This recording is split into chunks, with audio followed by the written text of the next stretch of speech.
ఉదాత్తము అని ఉదాహరణలు ఇచ్చారండి. అది మనం చూడాలి. ఇప్పుడు నుట్టు పరంగా మతుక్కున్నప్పుడు అది ఉదాత్తం అవుతుంది. ఆ మతు ప్రత్యయానికి ఉదాత్తము అని చెప్పే ఉదాహరణల్లో ఇక్కడ మనకి అక్షణ్వత, అక్షణ్వంత, అలాగే కర్ణవంత, సఖాయ, కర్ణవంత, శీర్షణ్వత, ఈ 3 ఉదాహరణలు ఇచ్చారు. అక్షణ్వత, శీర్షణ్వత, కర్ణవంత, కర్ణవంత, అక్షణ్వంత, ఇవి ఇక్కడ ఉదాహరణ అండి. ఇప్పుడు ముందు మనము అక్షణ్వత అనేది చూద్దామండి. ఈ అక్షణ్వత అనే శబ్దం తయారు చేసుకోవడానికి ముందు అక్షణ్ అనే ప్రాతిపదికం తయారు చేసుకున్నామండి.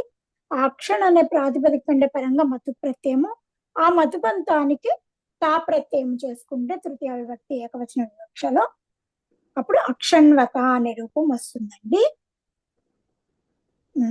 ఇక్కడ మనకి అశువ్యాప్తౌ తాళవేషకారం అండి. అశువ్యాప్తౌ అనే ధాతువు తీసుకుంటామండి. ఇక్కడ తాళవ్యషకారం అండి, దీర్ఘ ఊకారం. అశువ్యాప్తౌ, దీనికి భూ ఆదయో ధాతవ, ఈ సూత్రంతో ధాతు సంజ్ఞ అండి. తర్వాత అనుబంధ లోపం చేసుకుంటే అశ్వ శేషిస్తుంది. అశ్వ, దీనికి అషేర్ నిత్ 3-1-156 ఉనాది సూత్రం అండి. అషేర్ నిత్ 56 అండి. 3-156 3-156. 3-156. అవునండి, 3వ పాదంలో 156. అషోర్ నిత్ అండి. అషేర్ నిత్, అషేర్ నిత్, అషేర్ నిత్ ఉనాది ధాతువుతో ఈ సూత్రం చేత, ఈ ఉనాది సూత్రం చేత మనకి అశ్వధాతువు కంటే పరంగా సి ప్రత్యయం వస్తుంది. దానికి నిత్వద్భావం కూడా ఉంటుంది అని చెప్తున్నారు. సి ప్రత్యయము సి అండి, కకార సకార ఇకార, సి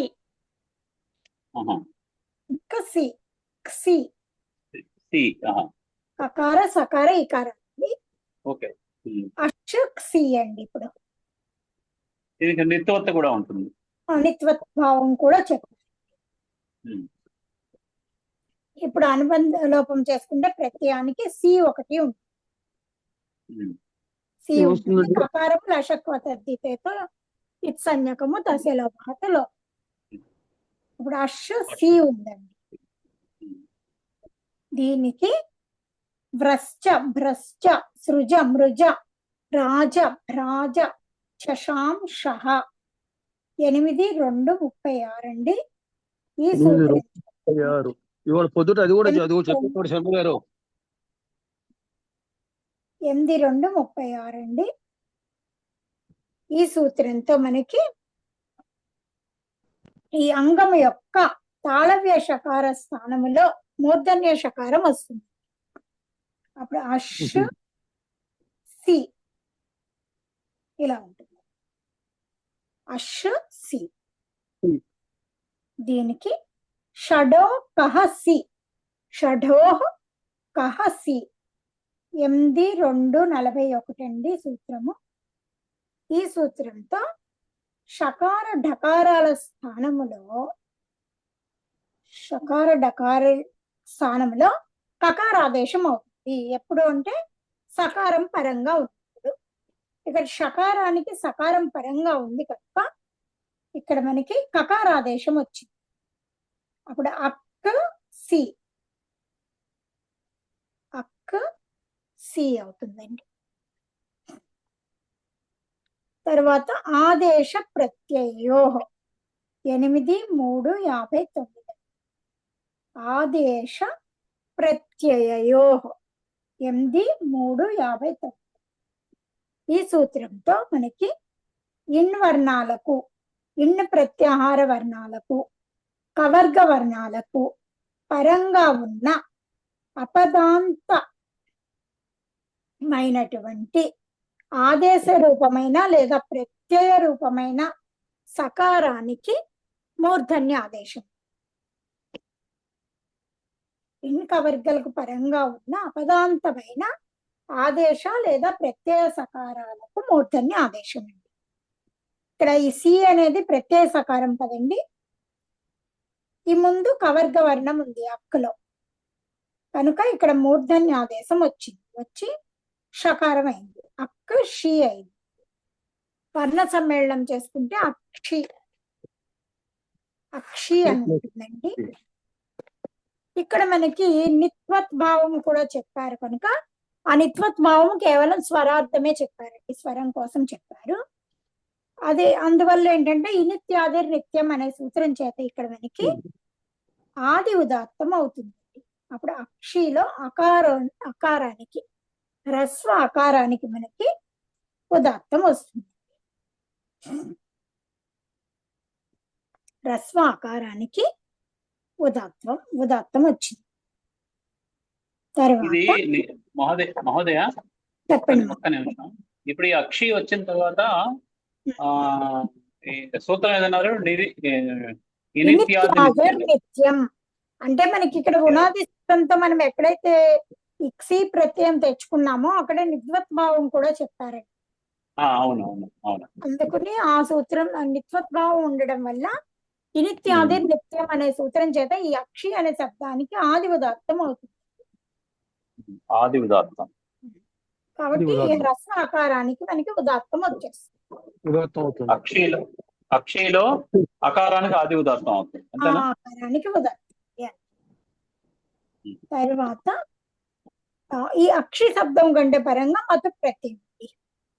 తదస్యాస్త్యస్మిన్నితి మతు 5-2-94 సూత్రము 5-2-94 ఈ సూత్రంతో మతు ప్రత్యయం. అప్పుడు అక్షి మతు తీసుకుంటే అక్షిమత్ అవుతుంది.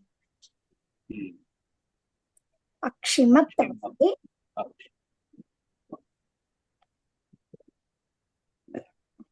అక్షి కదండి. అక్షి హ్రస్వైకారం మహోదయ. అక్షి అంటే మరి మొట్టమొదట మనకి సి కదా ఉంది ఇక్కడ. సి మహోదయ, అది కూడా హ్రస్వైకారం. అంటే అన్ని హ్రస్వాలేనా? అన్ని. నేను ఇది దీర్ఘం రాసుకున్నాను అందుకని. ఇప్పుడు మత్తుకు అనుబంధ లోపం చేసుకుంటే మత్తు శేషిస్తుంది కదండి. అక్షిమత్. తర్వాత ఛందస్యపి దృశ్యతే 7-1-76 అండి. అస్తి దధి సక్త యక్ష్ణా ఛందస్యప్యనంగ్ దృశ్యతే యత్ర విహితస్తతో అన్యత్రాపి దృశ్యతే ఇత్యర్థః. ఇక్కడ ఏంటంటే ఈ సూత్రంతో మనకి అస్థి దధి సక్త ఈ ధాతువుల కంటే పరంగా, అలాగే ఇంకా కొన్ని చెప్పనటువంటి ఎక్కడైతే విధించలేదో ఆ ధాతువుల కంటే పరంగా కూడా ఇక్కడ మనకి అనంగాదేశం వస్తుంది అని చెప్తున్నారు ఈ సూత్రంతో. 7-1-76 సూత్రంతో అనంగాదేశం అండి. ఛందస్యపి దృశ్యతే అనే సూత్రంతో అనంగాదేశం. ఈ అనంగాదేశము గిత్తైన ఆదేశము కనుక ఇది మనకి అంగాధికారంలో ఉందండి. గిత్తైన ఆదేశము కాబట్టి ఇది మనకి అంగానికి అంతిమ వర్ణస్థానంలో, అంతిమ అల్ల స్థానంలో అనంగాదేశం వస్తుంది. అప్పుడు అక్ష అనంగ మత్. అక్ష అనంగ ఆదేశం అండి ఇకార స్థానంలో.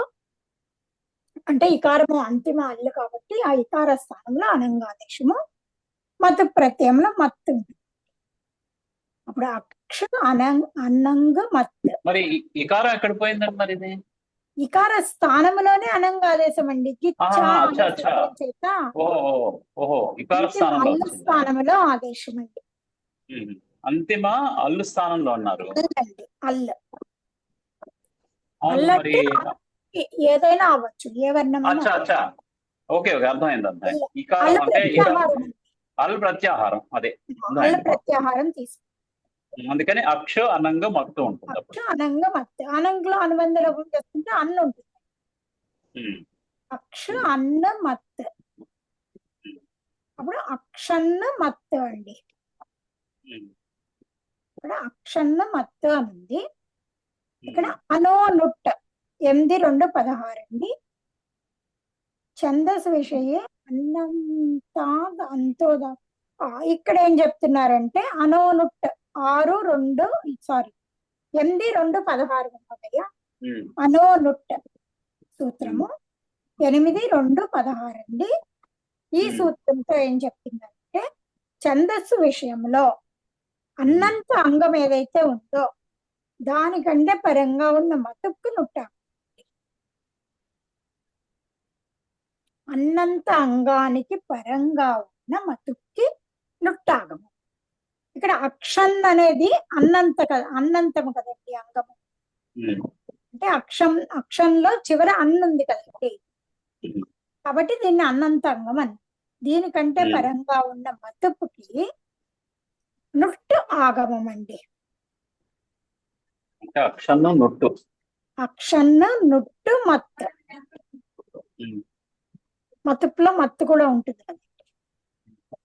అప్పుడు ఈ నుట్టుకి అనుబంధ లోపం చేసుకుంటే నకారం ఉంటుందండి, హలంత నకారం. అప్పుడు ఒకసారి చెప్పారు అక్షన్న నుట్టు మత్తు కదా మహోదయ. నుట్టు మత్తుప్పు. మత్తులో అనుబంధ లోపం చేసుకుంటే మత్తు మిగులుతుంది. అప్పుడు ఈ నుట్టుకి అనుబంధ లోపం చేసుకుంటే హలంత నకారం ఉంటుందండి.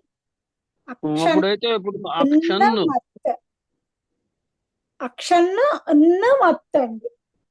అక్షన్ను మత్తు. ఇక్కడ మనకి నలోప ప్రాతిపదికాంతస్య అనే సూత్రం చేత 8-2-7. ఈ సూత్రం చేత మనకి నకార 8-2-3 అండి. 7 మహోదయ. 7-2-3. 8-2-7 మహోదయ. 8-2-7 నలోప ప్రాతిపదికాంతస్య. ఈ సూత్రంతో మనకి అక్షంలో నకారానికి లోపం. ఇప్పుడు అక్ష అన్న మత్.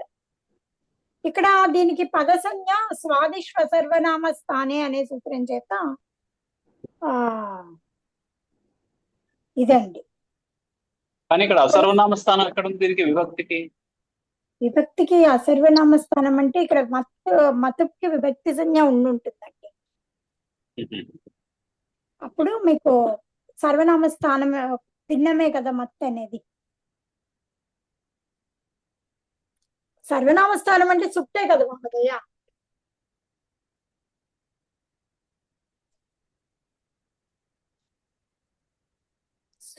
సుఔజ సమ్ఔట్ అక్కడి వరకే కదా సర్వనామ స్థానం మనకి. దీంతో పదసంజ్ఞ ఉందండి, కాబట్టి అక్కడ నకార లోపం అవుతుంది. అక్ష అన్న మత్ అండి. తర్వాత ఇక్కడ మాధుపదాయాశ్చ మతోర్వ అయవాదిభ్య 8-2-9 అండి.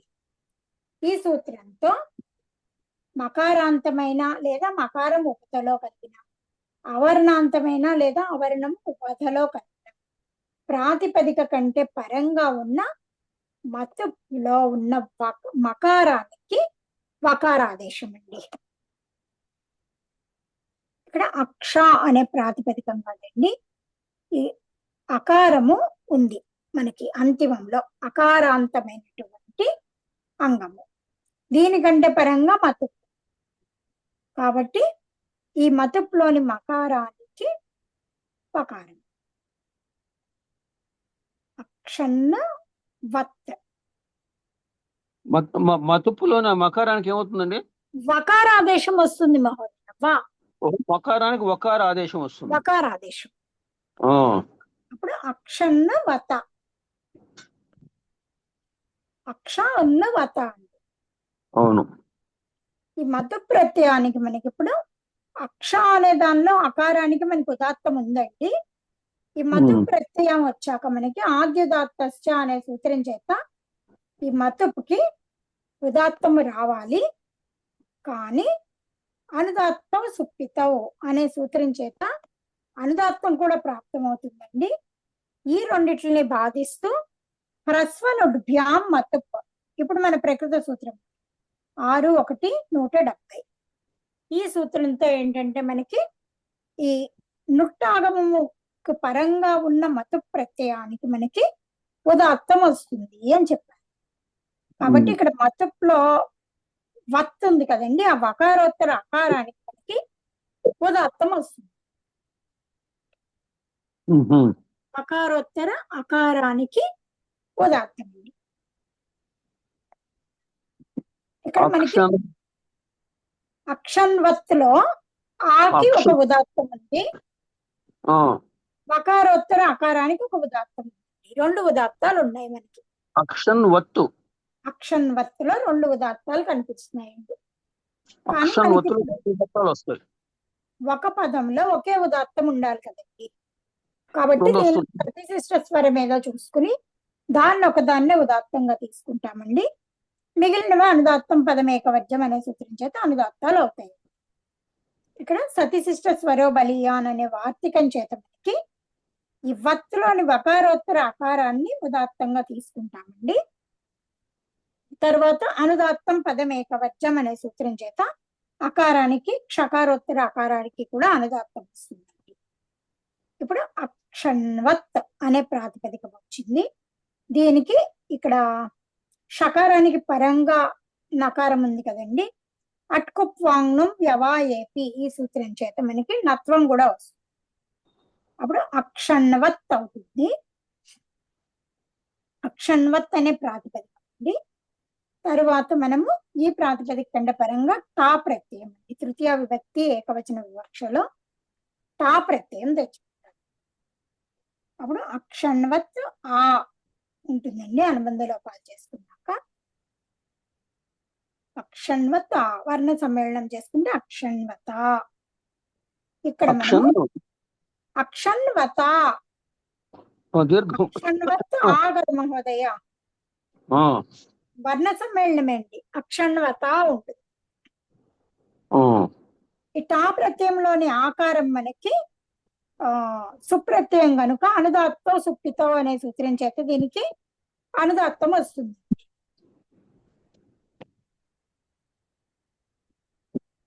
ఇప్పుడు మనకి ఇక్కడ వకారోత్తర అకారానికి ఉదాత్తం ఉంది, సకారోత్తర ఆకారానికి అనుదాత్తం ఉందండి. ఉదాత్తానికి పరంగా ఉన్న అనుదాత్తానికి స్వరితాదేశం అండి. ఉదాత్తాత్ అనుదాత్తస్య స్వరితః.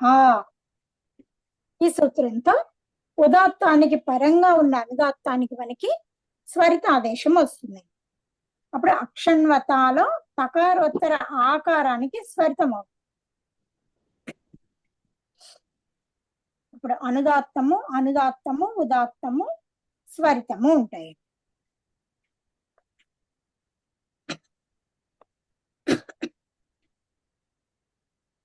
రెండు అనుదాత్తాలు, ఒక ఉదాత్తము స్వరితము.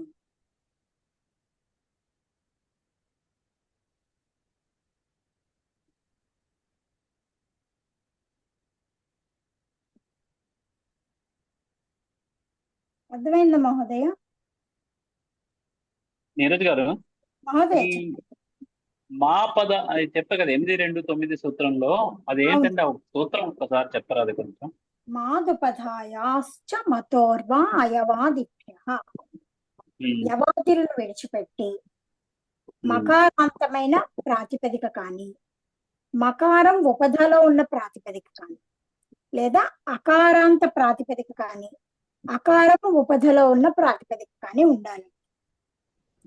ఇలాంటి ప్రాతిపదికల పరంగా ఉన్న మతులోని మకారానికి మకారాదేశం. అప్పుడు మనకి అక్షన్వత్ వచ్చింది. అక్ష ఉన్న వత్తు కదండి, అక్ష వత్ వచ్చింది, మత్తు స్థానంలో వత్తు వచ్చింది. ఇక్కడ అక్ష అనేది ప్రాతిపదికం. అంటే అక్షన్ అనే ప్రాతిపదికము, దీనిలో నకార లోపం చేసుకున్నాక అక్ష ఉంటుంది. అవును, ఇది అదంత ప్రాతిపదికం. ఇది అకారాంతమైన ప్రాతిపదికం కాబట్టి దీనికంటే పరంగా ఉన్న మతుప్కి, మతుప్లోని మకారానికి మకారాదేశం వచ్చింది. అవును, ఇక్కడ యవాదులను విడిచిపెట్టి అని చెప్పారు. అయవాదిభ్యశ్చ అయవాదిభ్య. ఉమ్, యవాదిభ్య అయవాదిభ్య అయవాది శబ్దాలను విడిచిపెట్టి మిగిలిన వాటిలో మాత్రం వస్తుంది. ఉమ్.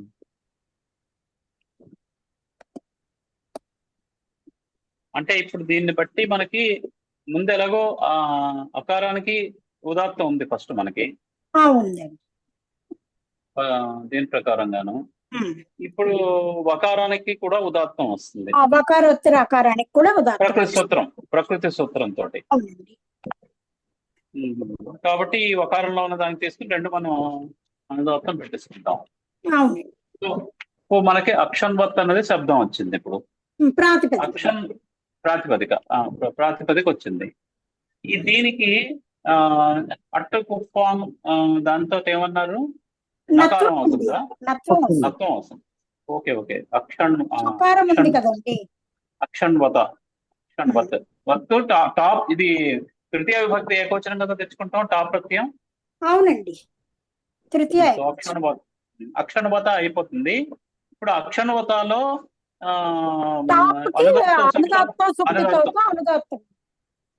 అది అయిపోతుంది. ఈ వకారానికి ఆల్రెడీ ఇక్కడ ఇప్పుడు ఉదాత్తం ఉన్నది ఇక్కడ కంటిన్యూ అయిపోతుంది కదా. అవునండి. ఇప్పుడు అనుదాత్తం పదమేకవర్జంతో రెండు అనుదాత్తాలు అయిపోతాయి. సో అనుదాత్తం పదమేకవర్జం అక్కర్లేదు కదా మహోదయ. ఇదివరకే అక్షణవతాలు అనుదాత్తాలు ఉన్నాయి కదా. ఉన్నాయా? ఉన్నాయి రెండు ఉన్నాయి. అనుదాత్తం వచ్చేసింది. పక్కన ఉన్న దానికి కూడా అనుదాత్తం వచ్చేసింది. కాబట్టి ఇప్పుడు ఈ సూత్రం ప్రకారం అనే సూత్రం చేత మనం ఉన్న అనుదాత్తానికి స్వరితాదేశం చేస్తాం. స్వరితాదేశ భవతి. అంతే. ఇప్పుడు స్వరితం అయిపోతుంది. తాలో ఉన్న ఆకారానికి దీర్ఘ ఆకారానికి స్వరితం వచ్చేసింది. వస్తున్నాం. ధన్యవాదాలు.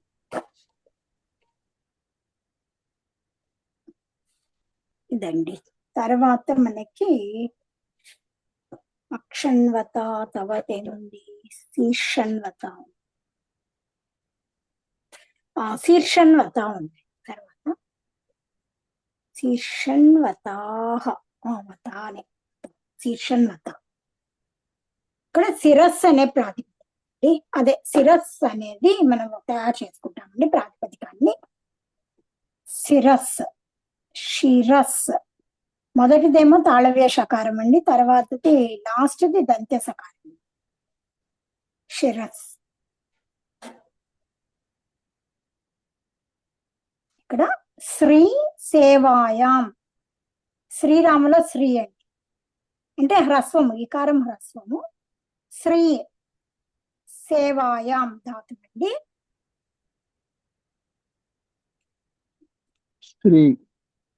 శ్రీ సేవాయాం శ్రీ రాసక చవర్గ పంచమాక్షరం అండి, హలంతము చవర్గ పంచమాక్షరము. శ్రీ సేవాయాం అర్థమండి. దీనికంటే పరంగా ఈ ధాతువు పరంగా మనకి దీనికి ముందు భువాదయో ధాతవ అనే సూత్రం చేత ధాతు సంజ్ఞ పెట్టుకుంటామండి. తర్వాత ధాతో అనే సూత్రం చేత అంతోదాత్తం కూడా వస్తుంది. తర్వాత శ్రయతే స్వాంగే శిరః కిచ్చ, ఇది ఉనాది సూత్రం అండి. 493. శ్రయతే స్వాంగే శిరః కిచ్చ ఇది ఉనాది సూత్రము. 493. ఇందాక 93 చెప్పుకుంటున్నాను. 493. ఈ సూత్రంతో మనకి అసన్ ప్రత్యయం వస్తుందండి. అలాగే ధాతువు స్థానములో షిర్ ఆదేశము కూడా వస్తుంది. ఇది కిత్తు కూడా అవుతుంది అని చెప్తున్నారు. ఈ ప్రత్యయము కిత్తు కూడా అవుతుంది. ఈ శ్రీ స్థానములో షిర్ ఆదేశం అండి, అసలు ప్రత్యయము. ఈ ప్రత్యయము కిత్ అని కూడా చెప్పారు. కిత్ అవటం వల్ల ఏంటంటే మనకి గుణవృత్తుల్ని నిషేధిస్తాం. అంటే మామూలుగా అయితే ఇక్కడ మనకి పుగంత లఘూపదస్య చ అనే సూత్రంతో గుణప్రాప్తి ఉందండి. ఇక్కడ దీనికి కిత్వద్భావం చెప్పడం వల్ల ఆ గుణం నిషేధించబడింది అంతే. ఇప్పుడు షర్రు అసున్ ఉందండి ప్రత్యయం. అసున్ ప్రత్యయానికి అనుబంధ లోపం చేసుకుంటే అస్సు ఉంటుందండి. అసున్నా అసున్ అసున్నా? మహోదయ, అసున్ ఓకే. అసున్. షిర్రు అసున్ అండి. షిర్రు ఆదేశం కూడా చెప్పారు కదా, షిర్రు అసున్ ఉంది. ఇప్పుడు అసున్కి అనుబంధ లోపం చేసుకుంటే అస్ అండి. షిర్రు అస్సు, వర్ణ సమ్మేళనం చేసుకుంటే షిరస్సు ఉంటుందండి. ఇక్కడ మనము అసున్ ప్రత్యయంలో ఏంటి మనకి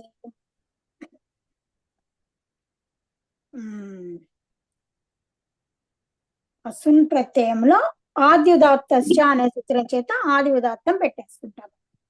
ఈ అసున్ ప్రత్యయము నిత్తైన ప్రత్యయం అయినప్పటికీ కూడా దాన్ని ఇక్కడ సచకిత్ అని చెప్తున్నారు కదండి, కిత్తుగా భావించమంటున్నారు కదా. కాబట్టి ఇక్కడ మనకి నిత్యాది నిత్యం అనే సూత్రం చేత ఆది ఉదాత్తం రాకుండా ఆద్యుదాత్తశ్చ అనే సూత్రం చేత మనకి ఇక్కడ ప్రత్యయానికి ఆది ఉదాత్తం వచ్చేస్తుంది. అప్పుడు అస్లోని అకారానికి ఉదాత్తం ఉంటుంది. ఈ షిర్లోని షకారోత్తరీకారానికి కూడా ఉదాత్తం ఉంటుంది. ఇప్పుడు మనం సతిశిష్ట స్వరో బలియాన్ అనే వార్తికం చేత అస్లోని అకారానికి ఉదాత్తం తీసుకుంటాము. అనుదాత్తం పదమేక వర్జం అనే సూత్రం చేత ఈ షీకి అనుదాత్తం అవుతుంది. ఇప్పుడు షిరస్లో మనకి అనుదాత్తము ఉదాత్తము ఉంటుంది. షిరస్లో అనుదాత్తము ఉదాత్తము. ఇప్పుడు ఈ షిరస్ అనే ప్రాతిపదికతో మనము తదస్యాస్యస్మిన్నితి మతుప్ అనే సూత్రం చేత మతుప్ ప్రత్యయం తెచ్చుకుంటాం. షిరస్సు మతుప్. మతుప్కు అనుబంధ లోపం చేసుకుంటే మత్తు ఉంటుందండి. షిరస్సు మత్తు ఉంటుంది. శీర్షం ఛందసి, శీర్షం ఛందసి సూత్రం అండి. 6:1:59. శీర్షం ఛందసి 6:1:59 అండి. ఇక్కడ శిరస్ శబ్దానికి నిపాతనం చేత శీర్షం ఆదేశం. శిరస్సు శబ్దానికి శీర్షం ఆదేశాన్ని నిపాతనం చేశాం. అప్పుడు శీర్షన్న మత్, శీర్షన్న మత్.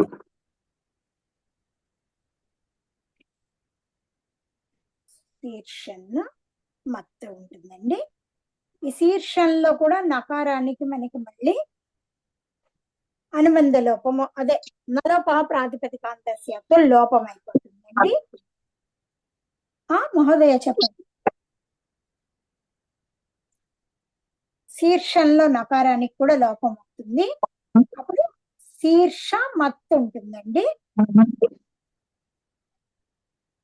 అనో నుట్ ఈ సూత్రం చేత మళ్ళీ మనకి నుట్ ఆగమం వస్తుంది. అప్పుడు శీర్ష నుట్ మత్, శీర్ష ఉన్న మత్, నుట్టుకు అనుబంధంలో చేసుకుంటే శీర్ష ఉన్న మత్ ఉంటుందండి. ఇక్కడ కూడా మాదుపధాయాశ్చ మతోర్వా అయవాద్య ఈ సూత్రం చేత మనకి మత్లోని మకారానికి వకారాదేశం అండి. శీర్షన్న వత్ వస్తుంది. అట్కుప్వాంగం వ్యవాయేపి ఈ సూత్రం చేత మళ్ళీ మనకి ఈ నకారానికి నత్వం కూడా వస్తుందండి. అప్పుడు శీర్షణవత్ ఉంటుంది. ఇక్కడ ఈ మతుకి ఆద్యుదాత్తశ్చ అనే సూత్రం చేత ఆది ఉదాత్తం ప్రాప్తం అవుతుంటే దాన్ని బాధిస్తూ అనుదాత్తో సుప్పితో అనే సూత్రం చేత అనుదాత్తం ప్రాప్తం అవుతుందండి. దాన్ని కూడా బాధిస్తూ మన ప్రకృత సూత్రంతో 6:1:170 అండి. హ్రస్వనుభ్యాం మతుప్ ఈ సూత్రం చేత మనకి నుట్టుకు పరంగా ఉన్న మతుప్కి ఉదాత్తం అవుతుంది. అప్పుడు ఈ వకారోత్తర అకారానికి మనకి వచ్చింది. ఈ శీర్షంలో షకారోత్తర అకారానికి కూడా ఉదాత్తం ఉందండి. ఇక్కడ మనకి సతిశిష్ట స్వరో బలియాన్ అనే వార్తికం చేత మనము వత్తులోని వకారోత్తర అకారాన్ని ఉదాత్తంగా తీసుకుంటామండి. తర్వాత అనుదాత్తం పదం ఏకవచనం ఈ సూత్రం చేత ఈ షకారోత్తర ఈకారానికి షకారోత్తర అకారానికి కూడా అనుదాత్తం అవుతుంది. అప్పుడు శీర్షణవత్ అనే ప్రాతిపదికం ఉంటుంది. అనుదాత్తము ఉదాత్తము ఉంటుంది. దీనికంటే పరంగా మనం టా ప్రత్యయం అండి తృతీయ ఏకవచనంలో టా ప్రత్యయం తెచ్చుకుంటాము. దీనికి మనకి అనుదాత్తం సుప్పితౌ అనే సూత్రం చేత అనుదాత్తం వస్తుందండి. ఆ టాకి అనుబంధ లోపం చేసుకుంటే ఆ ఉంటుంది, దీర్ఘ ఆకారం శేషిస్తుంది. ఇక్కడ శీర్షణవత్ వర్ణ సమ్మేళనం చేసుకుంటే శీర్షణవత్. ఇక్కడ మళ్ళీ మనకి ఉదాత్తానికి పరంగా అనుదాత్తం ఉంది కనుక ఉదాత్తాద్ అనుదాత్తస్య స్వరితః ఈ సూత్రం చేత మనకి ఉదాత్తానికి పరంగా ఉన్న అనుదాత్తానికి స్వరితాదేశం అవుతుంది. అప్పుడు శీర్షణవతాలో అనుదాత్తము ఉదాత్తము స్వరితము ఇలా ఉంటుంది.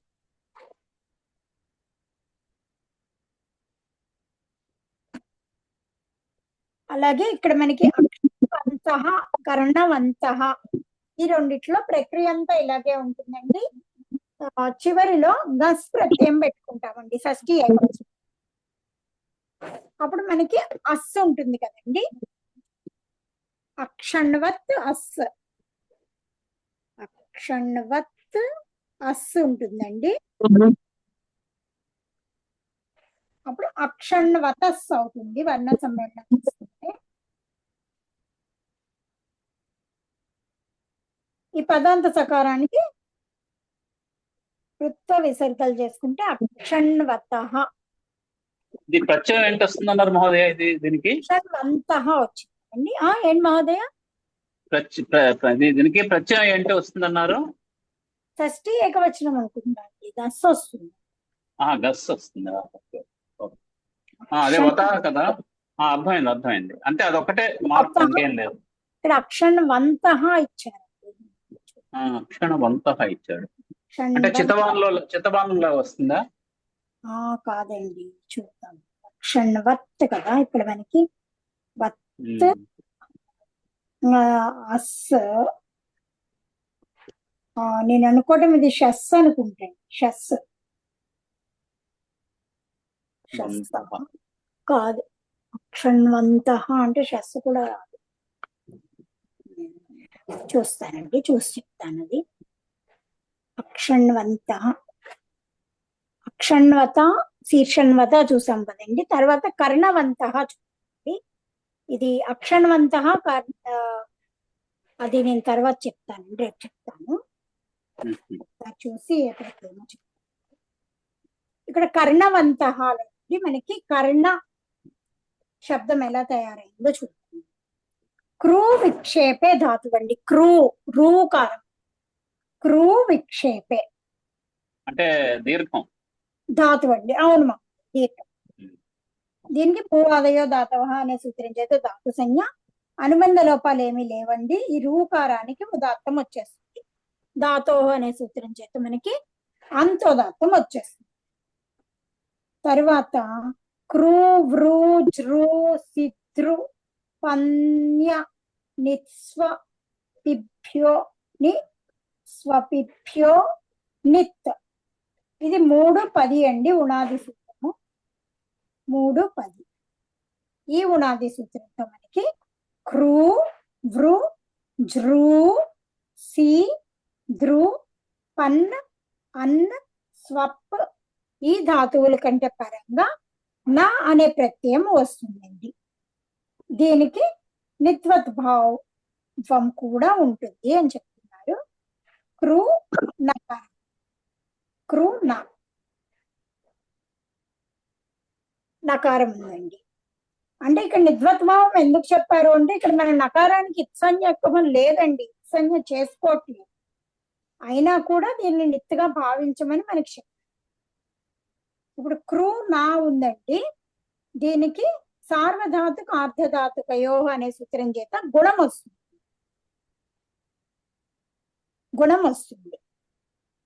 ఎందుకు? ఇగంత అంగం ఉన్నప్పుడు సార్వధాతుక అర్ధధాతుక ప్రత్యయాలు పరంగా ఉన్నప్పుడు ఇగంత అంగానికి గుణమండి. ఇక్కడ ఆర్ధధాతుక ప్రత్యయం కదండి నా అనేది, కాబట్టి ఇగంత అంగము క్రూ అనేది దీనికి గుణం వచ్చి కర్ర అవుతుందండి. కర్ర నా. ఇక్కడ రసాభ్యాం నోనః సమాన పదే, ఈ సూత్రంతో ఈ నకారానికి నత్వం అండి. కర్ణ అనే ప్రాతిపదికం వస్తుంది. కర్ణ అనే ప్రాతిపదికం వచ్చింది. దీనికి ఇక్కడ మనకి కకారోత్తర ఆకారానికి ఉదాత్తం ఉందండి ఆల్రెడీ. కానీ ఇక్కడ మనము నాకి ఆద్యుదాత్తస్య అనే సూత్రంతో ఈ ప్రత్యయానికి ఆది ఉదాత్తం అవుతూ ఉంటే, ఇక్కడ మనకి ఇక్కడ నిత్వద్భావం చెప్పారు కనుక ఇనిత్యాదిర్ నిత్యం అనే సూత్రం చేత ఈ కర్ణ అనే శబ్దానికి ఆది ఉదాత్తం, అప్పుడు కకారోత్తర ఆకారానికి ఉదాత్తం అవుతుంది. కర్ణ అనే ప్రాతిపదికం మనకి ఇక్కడ వచ్చిందండి. ఈ ప్రాతిపదికంతో మనము ఈ ఉదాహరణను చెప్పుకోలేము, ఎందుకంటే ఇక్కడ మనకి అంతోదాత్తం ఉండాలి అని చెప్తున్నాం అండి. అంతోదాత్తమైన, హ్రస్వాంతమైన, అంతోదాత్తమైన మరియు నుట్టు కూడా పరంగా ఉన్న, దానికి పరంగా ఉన్న మతుక్కే ఉదాత్తం ఉంది. ఇక్కడ అంతోదాత్తం లేదు కాబట్టి ఈ ఉదాహరణ మనం ఇక్కడ చెప్పుకోలేము.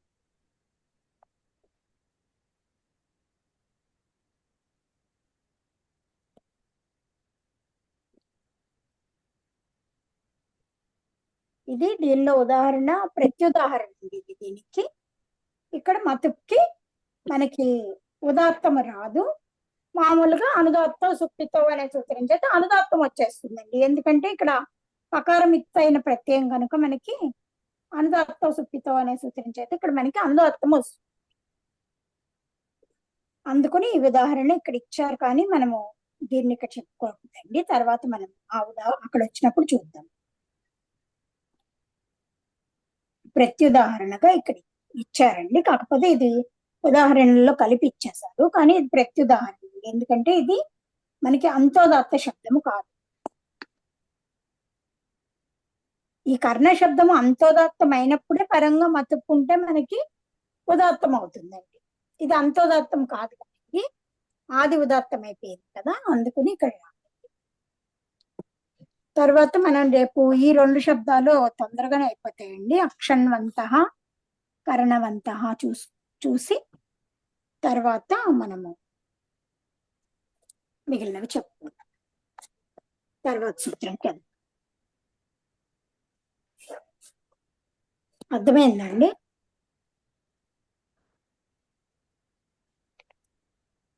అర్థమైంది మహోదయ. ఈ కర్ణ అనే శబ్దానికి పరంగా ఉన్న మతుకు మాత్రం మనకి ఉదాత్తం రాదండి, అనుదాత్తమే వస్తుంది. అనుదాత్త సుప్పితో అనే సూత్రం చేత అనుదాత్తం వచ్చేస్తుంది, ఎందుకంటే అది అంతోదాత్త ప్రాతిపదిక కాదు కాబట్టి.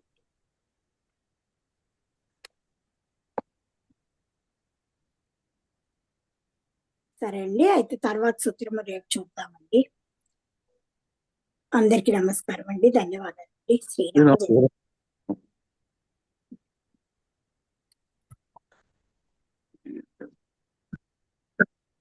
గురు